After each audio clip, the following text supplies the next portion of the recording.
Le ministère de la Santé et des Services sociaux a déployé le réseau d'éclaireurs pour répondre aux besoins découlant des répercussions psychosociales de la pandémie. Pour mieux comprendre cette initiative, je suis en compagnie de David Casey, qui est formateur et intervenant au réseau d'éclaireurs Bas-Saint-Laurent, et de Pascal Rioux, qui est directrice générale au Centre d'action bénévole et membre du comité de proximité de la MRC de la Matapédia. Bonjour à vous deux! Bonjour Marc. Ça va bien? Oui, merci. Oui. Donc, tout d'abord, expliquez-nous c'est quoi ce projet, là, les éclaireurs? Comme tu as dit, Marc, ça vient du ministère de la Santé et des Services sociaux qui a décidé de déployer ça au niveau provincial, mais en permettant à toutes les régions du Québec et sous-régions de mettre une couleur régionale. Parce qu'il y a beaucoup de services qui sont davantage dans notre MRC et qui ne sont pas nécessairement les mêmes choses partout au Québec. Il y a des particularités. Donc, le projet, oui, il découle de la pandémie. Là, on est en post-pandémie, ce qui demeure aussi plutôt pour la santé mentale. Donc, c'est pas nécessairement périn. C'est périn, mais pas nécessairement à cause de la pandémie. Donc, c'est vraiment pour l'ensemble de la santé mentale de la population. OK. C'est sûr que là, la pandémie, ça pourrait être forcé l'ajout de ce service-là, mais C'était le premier objectif. Oui. OK, tout à fait. Et puis, bon, comment c'est implanté ici? C'est implanté partout au Québec, mais dans la vallée de la Matapédia, c'est implanté comment?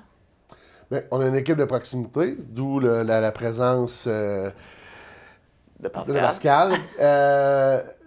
Puis le comité de proximité déploie selon les besoins des gens de la région. Donc, si on a davantage de besoins à faire des activités, que Pascal va vous parler plus tard, dans certains types d'activités, on a le choix de le faire à notre façon, nous, dans notre MRC.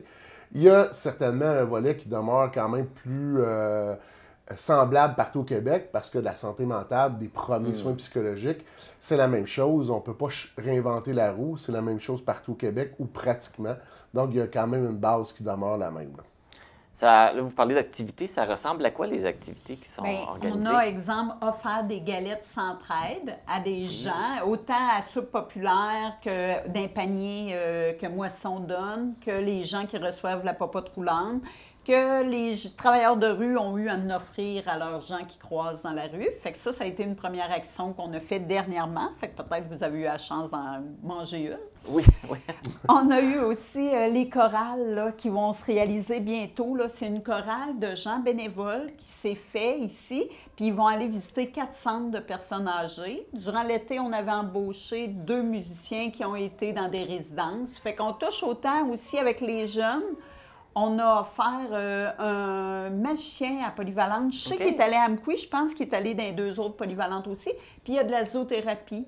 Fait que les sous servent à payer des bonnes actions, servent à aider les gens à passer une belle journée. C'est ça notre objectif, nous autres. Okay. Et puis, à travers tout ça, c'est quoi le rôle de l'éclaireur? Parce que dans le fond, le rôle des personnes qui travaillent là, on les appelle les éclaireurs. Bien, il y a le volet faire des activités, puis qui s'adresse à monsieur, madame, tout le monde. On n'a pas besoin d'être éclaireur nécessairement pour participer aux activités et tout ça. Par contre, un éclaireur, on les forme. Et l'éclaireur, c'est l'objectif, c'est de comprendre, de bien prendre soin de nous-mêmes, de notre santé mentale, pour être capable de prendre soin aussi de la santé mentale des gens qui nous entourent dans la société.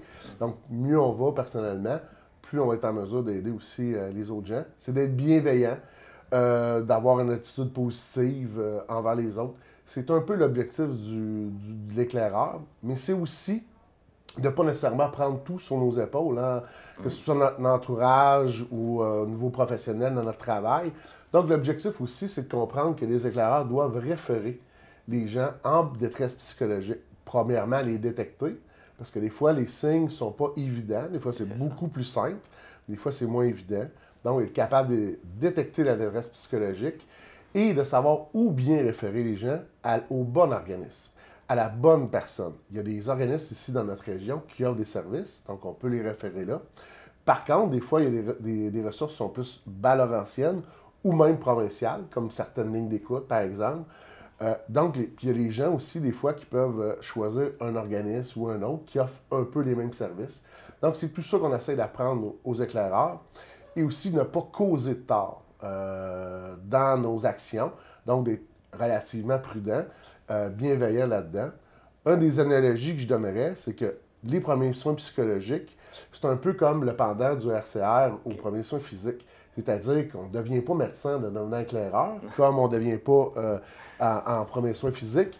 Par contre, on peut aider davantage et on peut être un petit peu plus outillé pour faire face à certaines situations et surtout savoir comment bien réagir dans ces situations-là. Mieux comprendre les signes et mieux les voir aussi. Dans un premier temps, effectivement, mais après ça, comment réagir avec ces signes-là également. C'est-à-dire là, vous travaillez en collaboration avec pas mal tous les organismes qu'il y a dans la région.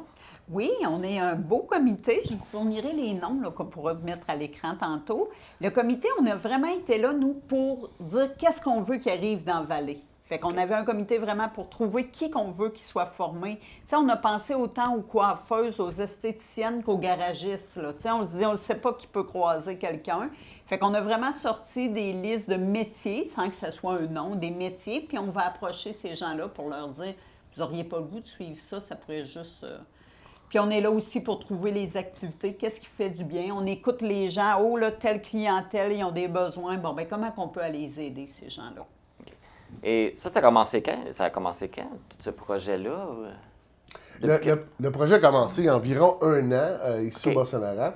Ça fait quand même 1 an et demi et un peu plus que c'est en voie d'implantation. On a commencé la formation de façon plus intensive au mois de septembre, je dirais. Okay. Donc, on a quand même formé quelques groupes ici dans les MRC, évidemment partout au Québec et au Bas-Saint-Laurent. Mais dans les MRC, les formations sont commencées. On a d'autres décédulés. Donc, on est allé vers des groupes. Par contre, ça s'adresse aussi à des gens, monsieur, madame, tout le monde, des personnes significatives du milieu ou qui sont intéressés aussi par les soins psychologiques, la santé mentale. S'ils veulent s'impliquer, ils peuvent me contacter par courriel ou par téléphone.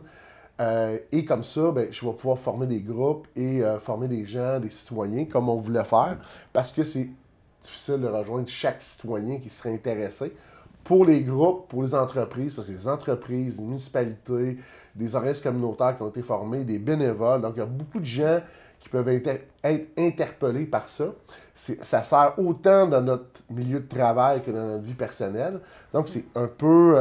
c'est au quotidien que ça peut nous arriver et dans n'importe quel milieu. Donc, ça s'adresse à beaucoup de monde. Il faut juste être intéressé, puis de désirer d'avancer de façon positive face à ça. Ça, c'est pour devenir éclaireur, c'est ça? Exactement. Ça ressemble à quoi un peu la formation, les notions qu'on vous donne pour devenir éclaireur?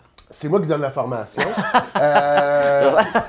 C'est moi le formateur. Oui, c'est ça. Donc, pour la formation, ben, c'est sûr qu'on apprend, on répète des choses à base, c'est-à-dire de faire attention à notre stress, notre anxiété, quand on fait face à une situation, l'autre personne est déjà anxieuse, est déjà stressée ou est déjà en détresse. Donc, nous, de rester calme, c'est une chose à base. Des fois, aussi, on a de la misère, on n'écoute pas bien, donc pas juste entendre, mais de bien écouter. Et après ça, de valider les informations que la personne peut nous donner, parce que si, justement, elle n'est pas dans une bonne période ou elle ne va pas bien, et d'essayer de comprendre où la référer aussi quand le problème devient plus critique. Mais juste d'être à l'écoute des fois, juste d'écouter quelqu'un qui ne va pas bien, ça fait beaucoup de bien pour cette personne-là. Des fois, on apprend aussi dans la formation des petits pas, les plus petits pas possibles, de faire des petites actions. Des fois, ça fait beaucoup plus de différence aux gens qu'on peut le croire à être présent et être bienveillant avec tout le monde. Et là, les formations ici, est-ce que c'est commencé? Est-ce qu'il y a beaucoup de gens qui ont déjà été formés jusqu'à maintenant? Dans la MRC, si on parle juste de la MRC, oui, on est quand même rendu à quelques formations données et à venir aussi. Donc là, je me promène dans les 4 MRC de l'Est du Bas-Saint-Laurent. Donc, on en donne en moyenne 1 à 2 par semaine depuis le mois de septembre et on continue. Donc, il y a quand même quelques formations. J'ai justement été formé les bénévoles du Centre d'action bénévole. Donc, c'était très positif. Les gens reçoivent bien, ils sont contents. C'est des choses de base et des choses aussi qui sont moins évidentes pour les gens, mais qu'une fois qu'on les a bien expliquées en formation, là, ça devient assez cohérent.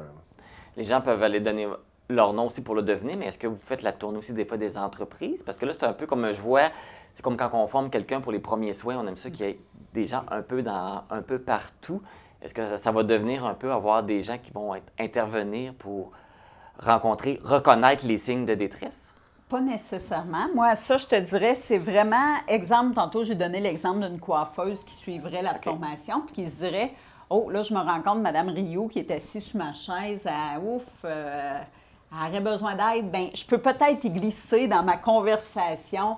Vous savez, Mme Rioux, le 8 en 1 est toujours là. Ou, tu sais, au moins, elle va savoir quoi y offrir. Sans faire l'intervention, elle ne deviendra pas une intervenante. Fait qu'au moins un minimum qu'elle va pouvoir lui offrir pour que... D'avoir le réflexe de dire, tu sembles pas bien aller, puis contacte eux, ils vont pouvoir t'aider, ils vont pouvoir t'écouter. Mais juste de savoir que des ressources un peu partout, justement, c'est rassurant aussi. Là, parce que des gens en détresse, il y en a beaucoup. Puis avec la pandémie, on pourrait nous mentionner que ça a augmenté. Exactement. Oui. Puis on sent, on lit des fois dans les médias où ils nous disent aussi que les gens sont un peu plus agressifs, des choses comme ça, des manifestations qu'on voit. Donc, c'est à l'écoute de ça aussi. Prendre soin de nous autres-mêmes pour ne pas faire ces actions-là, mais aussi aider les autres à ne pas le faire. Ça, c'est une chose. Vous savez, les éclaireurs, c'est quelqu'un qui veut s'impliquer dans sa communauté, qui veut le bien-être de sa communauté. Donc, c'est un peu ces gens-là qu'on vise aussi. Là.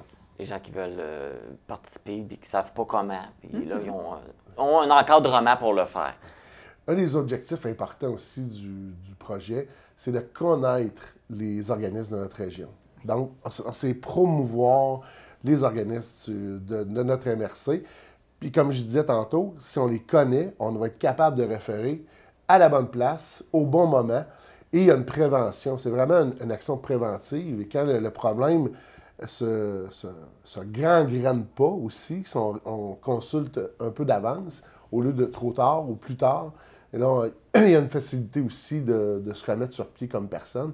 C'est un peu ça le rôle d'éclaireur, d'amener la personne à consulter plus tôt que tard. Et que ce soit, je répète, les services dans notre MRC, de bien les connaître. Ça, c'est important pour les gens qui vont venir ici pour référer. Mais il y a des services aussi qui peuvent être bas-laurentiens ou provinciaux, parce que toutes les régions ne peuvent pas tout avoir des services non plus. D'ailleurs, par rapport à ça, nous sortis dans la MRC de la Matapédia, on a des guides avec tous les organismes mentionnés dedans. Fait que les gens ont ça aussi. Fait que on a déjà beaucoup d'outils à ce niveau-là. Puis dans la formation, David remet un beau petit outil, puis il leur envoie un courriel avec plein d'autres. Fait qu'ils sont outillés, là, ça c'est vrai. Là. Après, le reste, ils apprennent à travailler avec, puis se dire, oh, à ce moment-là, c'est à tel organisme que je pense, c'est à eux, il faut que je réfère. Tout à fait. Donc, ce que je comprends, David, c'est toi le formateur, mais c'est toi aussi la référence. Les gens peuvent te contacter s'ils sont intéressés par la formation ou s'ils ont des questions aussi. Effectivement, je vais répondre à toutes les questions. Si les gens m'écrivent, je peux envoyer, si les gens m'écrivent par courriel ou m'appellent par téléphone, ça, je peux donner l'information verbalement, ou je peux aussi envoyer, on a des dépliants qu'on a fait pour le Bas-Saint-Laurent. Il y a des ressources provinciales aussi, des informations provinciales. Donc, je vais envoyer ce que les gens demandent et pour publiciser un peu le projet. Bien, David, Pascal, merci beaucoup d'être venu nous parler des éclaireurs. Moi, je ne le connaissais pas beaucoup avant, fait que je trouve ça bien qu'on puisse en parler et le publiciser. Merci beaucoup à toi, Marc. Merci, Marc. Donc, pour obtenir plus d'informations, donc vous êtes intéressé à suivre une petite formation, devenir éclaireur, vous avez tout simplement juste des questions, vous pouvez contacter David Casey au numéro de téléphone 418-896-2267. Ou par courriel. On va vous mettre le courriel dans le bas de l'écran. Il est quand même long. david.casey.cissbsl@sss.gouv.qc.ca.